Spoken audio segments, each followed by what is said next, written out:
A principal, charismatic, well-spoken, and admired, was more than just a leader. To students, he was a guiding hand. To parents, a symbol of authority. But behind closed doors, he harbored a secret that began with whispers, evolved into inappropriate actions, and ended in consequences that would forever stain his life. And then, there was the girl, 18 years old, full of promise but burdened by vulnerabilities she didn't yet fully understand. She had trusted him at first, seen him as someone who believed in her, who wanted to help her succeed. But what she couldn't see, at least not at first, were the cracks in his facade. What started as mentorship soon crossed lines that should never be crossed.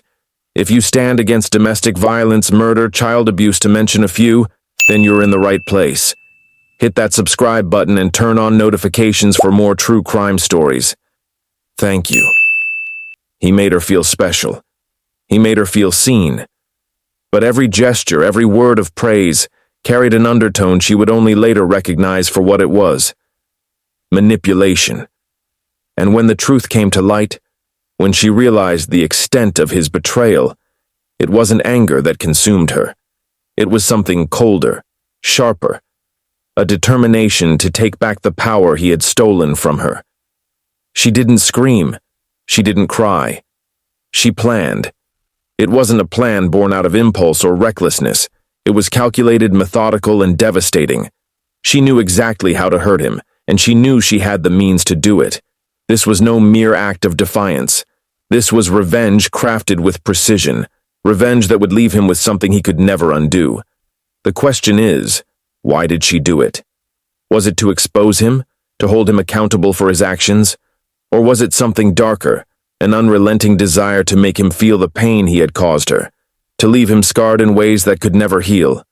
These are the questions that haunted Riverwood High in the days, weeks, and months that followed. Because when the truth came out, when the extent of what she had done was finally revealed, there was no going back. The whispers turned to shouts. The town that had once admired him now turned its back.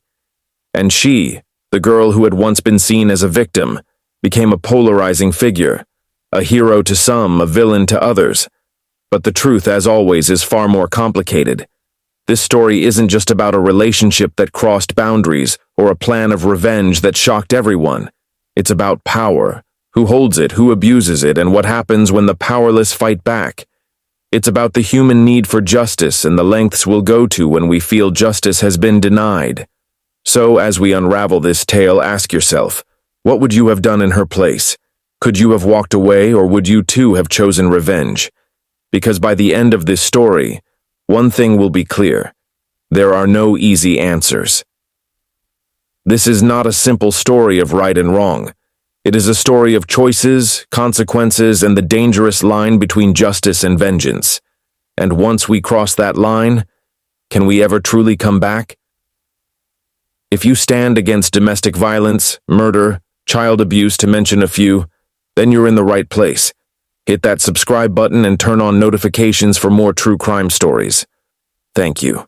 Kiara Ann, 18-year-old senior in her final year at Riverwood High. She was bright, ambitious, and full of potential, but she wasn't without her struggles. Life hadn't been kind to Kiara. A fractured family life and financial worries weighed heavily on her, though she rarely let it show. To most, she was just another student, blending into the crowd. But inside, she was quietly fighting battles that no one else could see. It was during one of those difficult moments that Kiara first crossed paths with Mr. Anderson, in a way that seemed, at the time, harmless. She had been sitting alone in the library, her head buried in her hands, a stack of unfinished college applications in front of her. He had approached her, offering words of encouragement and advice. His tone was kind, his presence reassuring. And in that moment, Kiara felt seen, felt like someone cared about her future.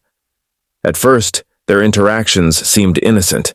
He would check in on her during lunch breaks, ask about her progress, and offer guidance on navigating the complexities of applying to college. She appreciated his attention, seeing him as a mentor who genuinely wanted to help her succeed.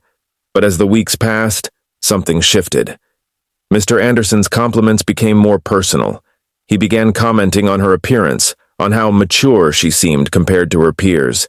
His advice sessions grew longer, extending beyond the school day. Sometimes he'd offer to drive her home, citing concerns for her safety as the sun set earlier in the fall. And though Kiara felt a nagging sense of unease, she brushed it aside, telling herself that he was just being kind. But kindness has limits, and soon his actions began to cross them. It started subtly, an accidental brush of the hand, a glance that lingered a moment too long. Kiara noticed, but she didn't know how to respond. After all, he was her principal, a man twice her age and someone everyone respected. She doubted anyone would believe her if she spoke up, and deep down she wasn't sure she wanted to believe it herself. And yet there were signs she couldn't ignore. He began asking her to meet in his office after hours. The door always closed behind them. He would text her late at night, messages that started professional but soon turned personal. And Kiara, caught between gratitude and discomfort, found herself trapped in a dynamic she couldn't escape. At first, their interactions seemed professional, but soon a troubling pattern began to emerge. Mr. Anderson's authority wasn't just about guiding students, it was about control. And with Kiara, he had found someone vulnerable enough to exploit. Kiara didn't know it yet, but this was the beginning of a relationship that would unravel both their lives. A relationship that would strip away the carefully constructed image of a respected principal and reveal a side of him no one had ever seen. The girl who had once seen herself as powerless was about to take back control in a way no one could have imagined, and the consequences of her actions would ripple far beyond the walls of Riverwood High. At first, Kiara's relationship with Mr. Anderson seemed harmless, helpful even. He had positioned himself as a mentor, someone who genuinely cared about her future and wanted to guide her through the challenges she faced. But trust, when placed in the wrong hands, can become a weapon. The boundary between professional and personal was crossed so gradually that Kiara didn't realize it at first. His compliments, once subtle and encouraging, became more intimate. He would tell her she was different from the other students, mature, insightful, someone with a bright future ahead of her. He called her special, a word that carried a weight Kiara wasn't prepared for. And then there were the texts. What started as brief messages about school matters quickly turned personal. They arrived late at night, well past the hours of professionalism. Mr. Anderson, you're working so hard. I wish the other students had your dedication. Kiara, thanks, Mr. Anderson, it means a lot. Mr. Anderson, call me David, you've earned it. Kiara, okay, thanks, David. At first she thought it was harmless, a sign that he trusted her, maybe even saw her as an equal. But the tone of the messages shifted. The compliments became more personal, more invasive. David, you looked really nice today. That sweater suits you. Kiara, oh, thanks. David, don't be shy, Kiara. You're beautiful, and you should know it. The weight of his words unsettled her, but she didn't know how to respond. He was her principal, after all, and deep down, a part of her still believed that he had her best interests at heart. But that belief began to crack when the text became less about her potential and more about her appearance. Then came the late-night calls.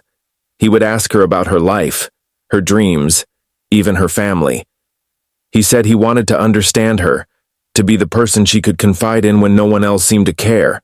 Kiara, lonely and burdened, found herself opening up to him in ways she hadn't with anyone else. But what she didn't realize was that every word she shared was giving him more power over her. One day, he asked her to meet him in his office after school. The pretense was a discussion about her college applications, but the conversation quickly turned personal. He told her how much he admired her, how rare it was to find someone as intelligent and driven as she was. He stepped closer, his voice dropping to a whisper. And in that moment, Kiara realized something she hadn't before. This wasn't just mentorship. This wasn't just guidance. This was something else entirely. Something is wrong. The guilt and confusion weighed heavily on her. She convinced herself that she was imagining things, that he wasn't doing anything inappropriate. But the more time she spent with him, the more she noticed the small ways he crossed boundaries, his hand lingering on her shoulder, his gaze holding hers a second too long. But it wasn't until she stumbled upon a series of messages on his phone, a moment she would later describe as accidental, though the curiosity had been building for weeks, that the reality of the situation hit her like a tidal wave. Unknown. Number. You can't keep doing this. Someone's going to find out. David. Relax. She trusts me. It's under control. Her stomach dropped as she realized the messages weren't about her alone. There were others. She wasn't the first. She was part of a pattern, a calculated game he had been playing for years. Her trust, once so freely given, turned to ashes in an instant. The man she had seen as a mentor, as someone who believed in her, was nothing more than a predator hiding behind a polished image. The betrayal was unbearable. But what hurt even more was the humiliation. She had been used, manipulated, and discarded like so many others, and she was done feeling powerless. Kiara didn't confront him immediately. Instead, she withdrew, her mind racing with thoughts of what to do next. She felt trapped, but she also felt something else, an anger she had never known before. It wasn't just anger at him, it was anger at herself for trusting him, anger at the system that had allowed this to happen. And so she began to plan. This wasn't going to be an impulsive act of defiance. No, Kiara wanted to ensure that he felt every ounce of the pain he had caused her and others. She wanted to take back the control he had stolen from her, permanently. What she planned next was as calculated as it was shocking. It was a move that would leave him with something he could never undo, something that would follow him for the rest of his life. And while she couldn't erase the scars he had left on her, she could make sure he bore scars of his own. The girl he thought he had silenced was about to speak louder than he could have ever imagined, but not with words, with actions. Revenge isn't born overnight. It festers, growing quietly in the dark corners of the mind until it becomes impossible to ignore. For Kiara, the anger and humiliation she felt didn't just sit idly. They transformed into resolve. She couldn't undo what had happened, but she could make sure that the man who had manipulated her would never forget the consequences of his actions. Late at night, she would sit in her room, staring at her computer screen as she searched for answers. Her internet history became a patchwork of terms that would have made anyone uneasy. How to spread infections, contagious diseases, incubation periods. She wasn't reckless. She knew the risks of what she was planning, but to her, the stakes were worth it. Kiara kept a notebook hidden under her mattress, its pages filled with scribbled plans and ideas. It was in this notebook that her plan began to take shape. Each step was meticulously detailed, from how she would gain access to what she needed, to the timing of every move. It was all laid out, a blueprint for revenge that left no room for error. Kiara knew this wouldn't be easy. It required precision, patience, and above all, nerve. But she had made up her mind. There was no turning back now. The first step was research. She needed to understand how to execute her plan without drawing suspicion. She spent hours poring over medical forums, reading about viruses and their transmission. She learned about the types of infections that were easily spread and the conditions they thrived in. She didn't want something deadly, just something debilitating, something that would make him feel as vulnerable and exposed as she had felt. Her next step was procurement. Kiara knew she couldn't just walk into a pharmacy and buy what she needed without raising eyebrows. So she turned to the internet, where anonymity was her greatest ally. Using a prepaid card and a borrowed laptop, she ordered vials of substances she had read about, ensuring they couldn't be traced back to her. The waiting was the hardest part. Every package that arrived felt like a countdown to the moment she would set her plan in motion. And then, there was the testing. Kiara wasn't reckless. She wanted to be sure that her plan would work without putting others at risk. She tested her methods carefully, observing how the substances reacted in controlled conditions. It was meticulous, methodical, and above all, calculated. Finally, the pieces were in place. All that remained was the execution, and Kiara knew exactly how to do it. It was a quiet Monday morning, the kind where nothing seemed out of the ordinary. The school buzzed with the usual rhythm of students hurrying to class, lockers slamming, and teachers preparing for the day. But for Kiara, this was the day she had been planning for weeks. She had chosen the timing carefully. She knew Mr. Anderson's schedule inside and out, when he arrived, when his office would be empty, and when he was most vulnerable. She carried out her plan with an almost unnerving calmness, every action deliberate and precise. She entered his office during a brief window of opportunity, her heart pounding in her chest but her hands steady. The plan was simple but effective. A small, nearly imperceptible trace of the substance she had acquired was left behind, carefully placed where she knew he would come into contact with it. It was subtle enough to go unnoticed but potent enough to achieve the result she wanted. With one final glance at the office, she walked away, her heart racing with a mix of fear and triumph. She knew she had crossed a line she could never uncross. But for Kiara, this wasn't just about revenge. It was about reclaiming her power. The hours that followed felt like an eternity. She watched him from a distance, her face expressionless as he went about his day, completely unaware of what was coming. And as the days turned into weeks, she began to notice the subtle changes. He looked tired, more irritable than usual. He began missing days at work, his usual confidence replaced by a shadow of unease. Actions have consequences, some immediate, others delayed but no less inevitable. For Kiara, the fallout of her meticulously executed plan was something she had prepared for, at least in theory. But reality is far messier than plans scrawled in a notebook. No one thought much of it at first. Principals, like everyone else, get sick or have appointments. But then another day passed, and then another. When he did return, he looked different. The confident, charismatic figure who once commanded respect in the hallways seemed diminished. His usual polished appearance gave way to a haggard, pale visage, his movements slower, more deliberate. The whisper started almost immediately. Students and staff noticed the change, though no one could quite pinpoint what was wrong. Some said he seemed tired. Others claimed he looked nervous, as if constantly waiting for something to happen. But Kiara knew exactly what was happening, and why. The first real sign that something was wrong came during a routine staff meeting. Mr. Anderson excused himself abruptly, his face pale and his hand trembling as he clutched his stomach.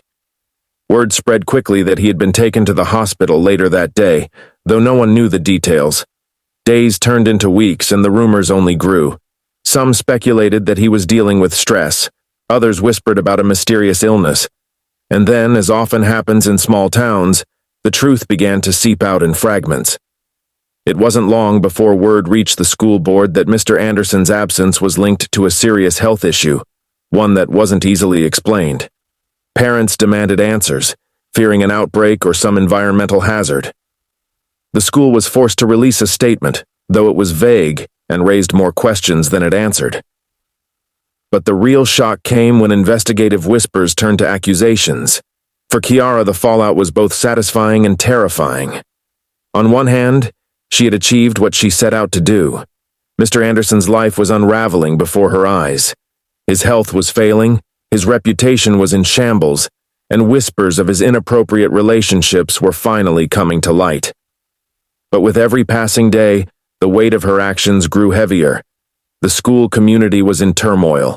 Parents demanded investigations and the local media caught wind of the scandal. Headlines painted a damning picture. Respected principal accused of misconduct amid health crisis. Students were interviewed, staff questioned, and the once pristine reputation of Riverwood High was irreparably tarnished. As for Mr. Anderson, his condition continued to deteriorate. Unable to perform his duties, he was placed on indefinite leave. Behind the scenes, whispers of a resignation agreement circulated, though no official statement was ever made. His family, once proud members of the community, became reclusive, avoiding the prying eyes of neighbors and reporters alike. And while Mr. Anderson's life crumbled, Kiara's own world began to shift in ways she hadn't anticipated. For a brief moment, she felt vindicated. She had exposed a predator, someone who had used his position of power to exploit others. But as the days turned into weeks, the reality of what she had done began to sink in. The texts, the planning, the execution, it all played over and over in her mind. At school, Kiara found herself at the center of attention, though not in the way she had imagined. Some students admired her bravery. seeing her as someone who had stood up to a corrupt authority figure. Others viewed her actions as reckless, even dangerous. And then came the investigation. It didn't take long for authorities to connect the dots. The substances, the timing, the patterns, it all pointed to Kiara. When the police showed up at her house with a warrant, she knew the game was up.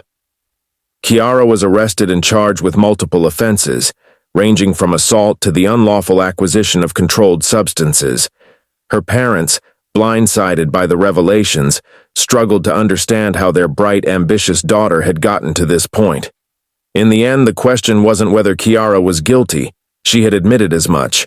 The real question was whether her actions were justified. Was she a criminal, or was she a victim seeking justice in a system that had failed her? Kiara was sentenced to probation and mandatory counseling, a decision that sparked heated debates within the community. Some felt the punishment was too lenient. Others believed it was too harsh for a girl who had been pushed to the brink. As for Mr. Anderson, his resignation became official shortly after the trial. He left town with his family, his reputation in tatters, and his future uncertain. The school board implemented new policies and training programs, though many argued that it was too little, too late.